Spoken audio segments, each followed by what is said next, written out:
sobre as nossas vidas. Glória a Deus. Aleluia, né? Né? No caso, a Glória a sua Deus. família, ela se constitui assim, você, o seu esposo, quantos filhos? Duas, Duas filhas, duas filhas. já bem adultas. Uma tem 19 e A tem a mais outra, nova.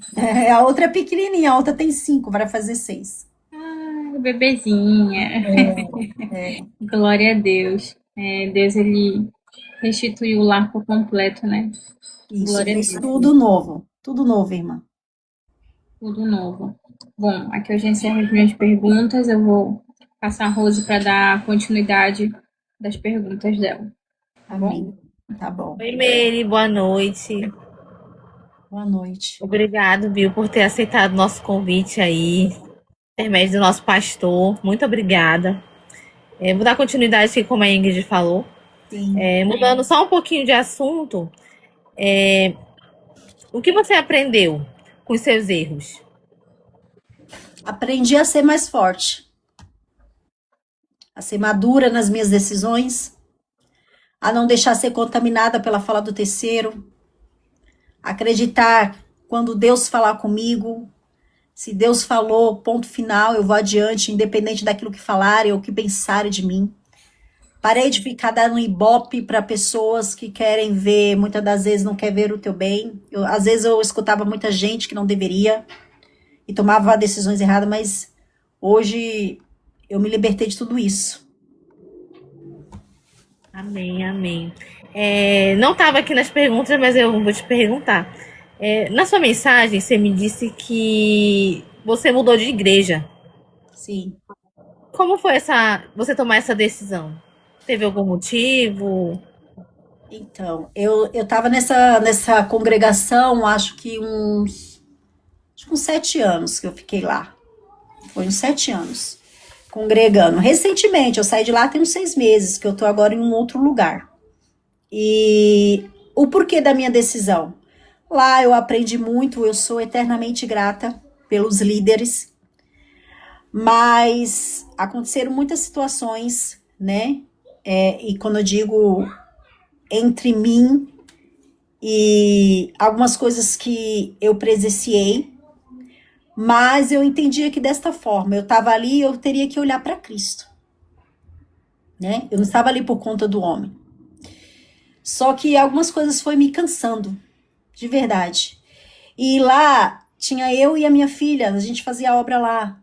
A minha filha, ela já estava quase, como eu posso falar, morta espiritualmente.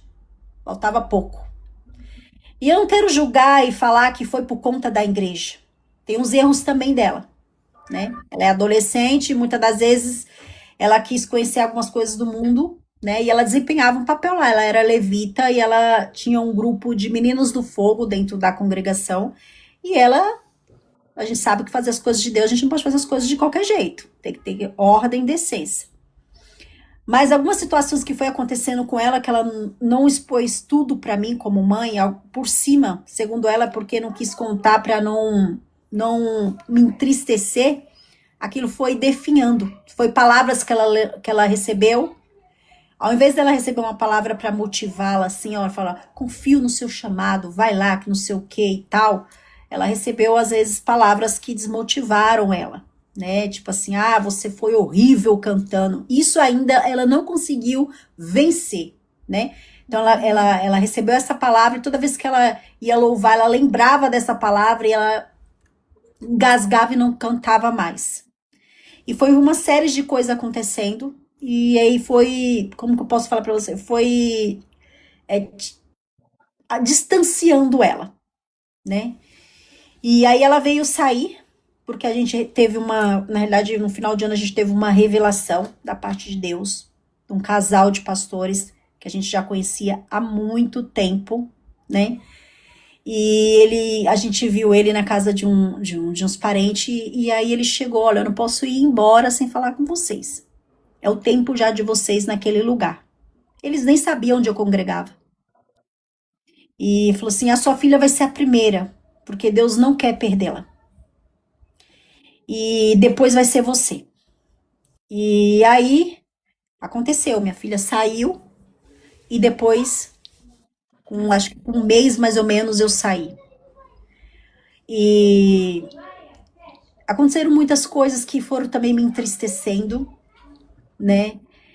E quando você começa, algo que me deixou mesmo assim, que acabava comigo, é o seguinte: quando você começa a tentar a se diminuir para caber num lugar onde você não está mais se sentindo bem, onde você não está sendo você mesma, então eu falei assim: não, eu não vou mais permanecer aqui.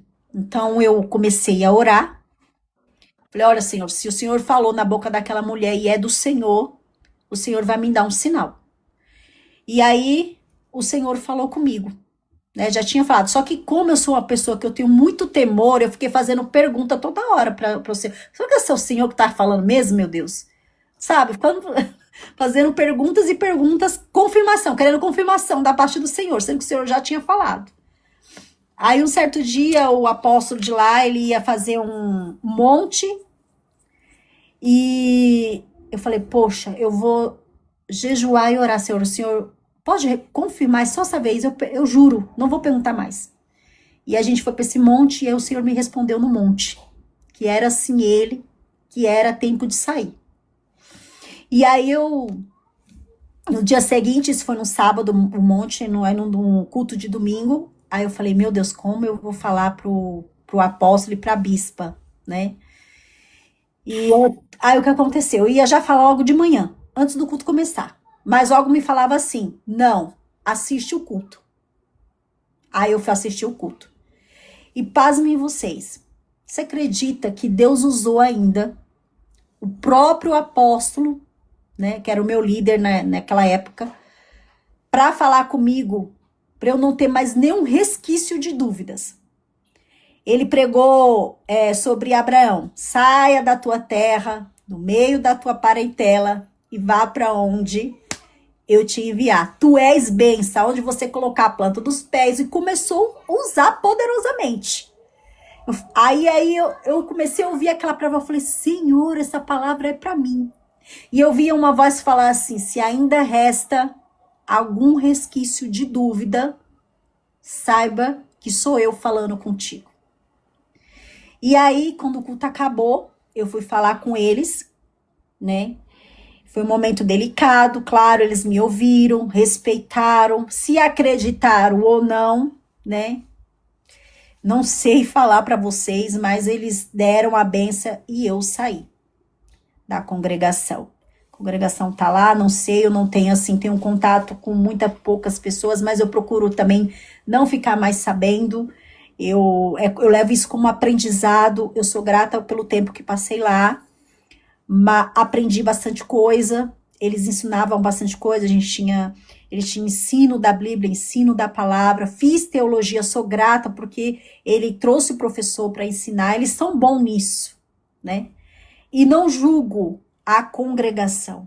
Eu acredito que foi o meu tempo. Acredito não, eu tenho certeza que foi o meu tempo naquele lugar. E Deus me tirou de lá para que eu pudesse florescer em outro lugar. E aí eu comecei a pedir direção a Deus. Deus me mostrou um lugar que eu já tinha ido visitar. E eu me senti bem. E aí Deus usou uma irmã lá no meio, membro, para falar comigo um certo dia, que era ali, que era para eu permanecer. Então eu tô buscando agora, nesse exato momento. Mas não é fácil se desligar da igreja, a gente sabe, né? Porque os líderes, eles não querem perder, né? Eles não aceitam. E o meu coração às vezes fica até triste, porque eu saí lá de boa, mas eu sei que eles não ficaram de boa, porque outras pessoas já saíram de lá e eu sei como que funcionam as coisas, sabe? É capaz, ainda não aconteceu, tá? Mas é capaz de eu me ver lá na rua e nem olhar na minha cara, né?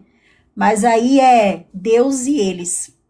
Eu vou estar aqui, eu sim, eu tenho certeza que se vê eu cumprimento. Agora, já da parte deles, não.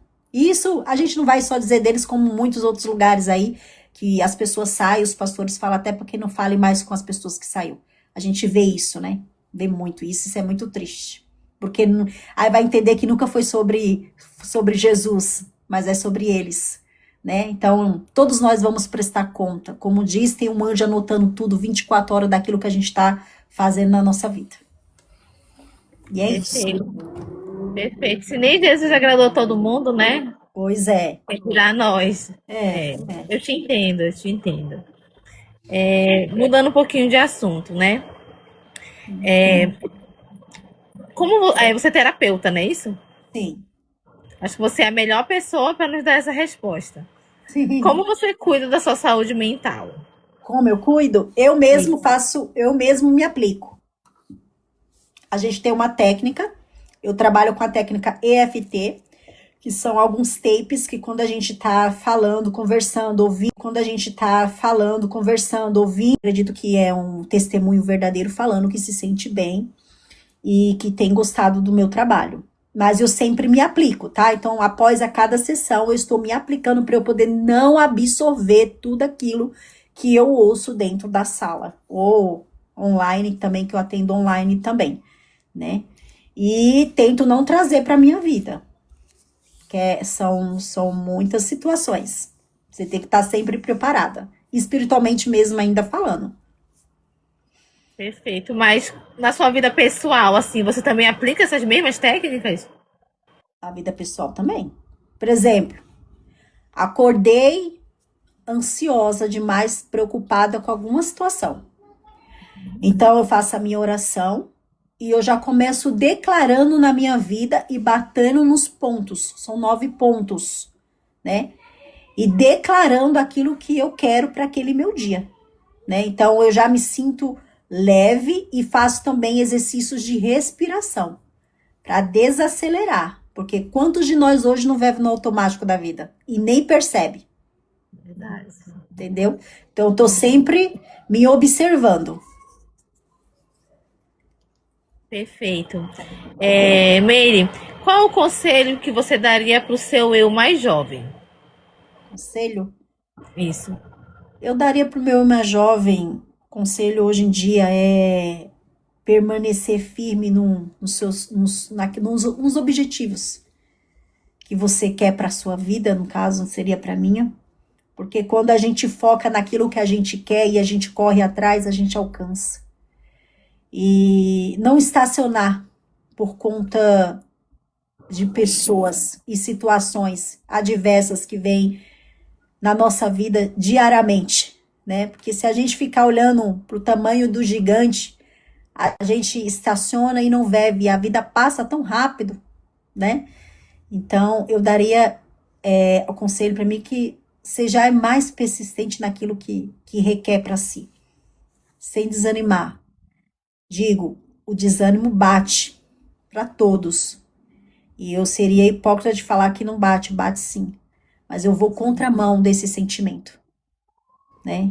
Reafirmando, a palavra ela tem poder. E aí o nosso cérebro aqui, ó, captura tudo aquilo que a gente fala. Verdade, perfeito. É isso mesmo, sabia? Meire, o que não podia faltar assim no teu dia para ele ser bom? Falar, no meu dia para ele ser bom, não pode faltar isso aqui. A minha oração de manhã, quando eu acordo. É ela que determina o meu dia. Sem ela, às vezes o meu dia dá tudo errado. Quando você sai no automático, você levanta, já começa a fazer os afazeres de amanhã, arrumar a criança, lancheira de criança. Mas quando você para, ó, respira e faz a oração, não tem. Seu dia é excelente. E outra, declarar. Declarar como vai ser o seu dia. E se firmar ali na palavra que você declarou pela manhã. Isso é maravilhoso. Eu tenho visto muita mão de Deus trabalhar esse favor na minha vida quando eu peço para que Ele venha governar e tomar a direção do falar, tomar a direção no andar, tomar a direção naquilo que eu vou produzir com as minhas mãos, declarar a própria palavra que está descrita, né? O Senhor é meu pastor e nada terei falta. As bênçãos do Senhor estão exatamente correndo atrás de mim agora. Eu declaro, eu recebo em nome de Jesus. Declarar também que todo mal já caiu por terra. Declarar aquilo que já está descrito, a palavra do próprio Deus. Que muitas das vezes a gente passa desapercebido e não declaramos. É por isso que muitas das vezes a gente não vem ver as bênçãos do Senhor. Porque nos falta, às vezes, entendimento da palavra, de ler as escrituras. Quando a gente lê mais, a gente se aproxima mais, fica difícil do mal penetrar no nosso coração. Ele até vem, batendo aqui na porta do coração, mas ele bate e vai embora. Aí você fala, não, aqui não. Aqui você não tem poder, não. A palavra do Senhor diz assim, assim, assim. Sai agora. Aí eu quero ver se você não vai melhorar. Não tem como. Jesus é bom o tempo todo. Perfeito. A gente olha assim, né? Você é uma pessoa bem posturada, bem determinada. Essa é a palavra certa, né? Uma mulher muito sábia. Exato. Não é que eu tô, não é que eu tô me engrandecendo, mas tudo que eu passei desde a minha infância, eu poderia me encolher e fazer assim, de tadinho e de tadinha. Mas não. Eu falei, não, maior é o que está em mim do que o que está no mundo. E eu vou vencer, eu tenho potencial. Se Cristo é conosco, quem será contra nós? Né? Então, eu enfrento. Eu não, olha, gente, com toda sinceridade, eu não tenho medo dos gigantes que se depara ao longo do meu percurso. Eu vou no nome de Jesus. Sempre o Senhor traz na minha mente, lembra de Davi? Ele foi, não foi na razão dele, não foi no braço dele, ele foi no meu nome, filha. E quando você estiver no momento da dificuldade, vá também no meu nome. Porque todo mal que se levanta cai por terra, em nome de Jesus. E isso eu tenho praticado e feito, sabe? E também, uma coisa que eu digo também, a gente tem que parar de ficar dando legalidade com quem não acrescenta nada na nossa vida. Sabe? Que são aquelas pessoas que estão ao nosso derredor tentando só nos sugar, só nos colocar para baixo. Então eu peço ao Senhor, o que for do Senhor fica, o que não for tira. Afasta, limpa dos meus caminhos. Eu quero pessoas que tenham a mesma mentalidade que hoje eu tenho, de falar do amor de Cristo. Às vezes vai falar assim, é uma fanática. Não, mas eu amo Jesus. Eu sou fanática, eu prefiro ser fanática por Jesus, porque eu sei de onde ele me tirou, de onde ele tem me colocado até hoje. Então é isso. E se a pessoa, ela criar este hábito, minha irmã, não tem como você não voar nas asas do Espírito Santo. Não tem como. Perfeito. E meio como você lidar com as críticas, com os julgamentos na sua vida? Minha irmã, uns tempos atrás, aí vou dizer pra você, com uns 20 anos atrás, hoje eu tenho com 42 anos, hoje eu tenho. Eu trazia tudo pra mim. Aí eu ficava sofrendo. Ficava cabisbaixa, mas aí depois que eu aprendi a lidar com as críticas, trazendo elas como, tá criticando? É porque eu tô dando fruto. Se tá falando, deixa falar. Porque se não tivesse falando de mim, né? É porque é como diz aquela árvore, né? A árvore boa não precisa falar demais. Só de você olhar para ela, você vê o que ela tá gerando, né? Então, é isso. É não ficar... Outra coisa, quem é que paga as nossas contas? Será que são essas pessoas que tá criticando? Elas não pagam nossas contas, deixa elas falar. Ó, tem um ditado aí do mundo, fale bem, fale mal, mas fale de mim. Tô aqui, ó. Tô nem ligando. Eu tô mais andando e tô nem ligando. Quem tem o que fazer, nem presta atenção no que as pessoas que tá falando. Se eu ficar, ó, nesse sentimento, eu paraliso. Aí o inimigo quer isso de mim. Que eu paralise, fique dando atenção àquele que tá falando mal de mim. Com certeza, vai sempre ter um abençoado, uma abençoada falando mal da gente. Sempre vai ter, mas deixa eles. Sabe, são recalcados, deixa pra lá. Que Deus abençoe eles. Amém. É isso aí. Primeiro, o que te faz feliz de verdade? O que me faz feliz? Primeiro, é ter conhecido Jesus e a minha família. Né? A minha família é o meu primeiro ministério que o Senhor me deu. Então, zelar pelo aquilo que o Senhor me deu, zelar pelo meu marido, ser uma boa esposa, uma boa mãe para as minhas filhas, mesmo que ainda preciso mudar muitas coisas, né? Porque eu cobro demais da minha filha, principalmente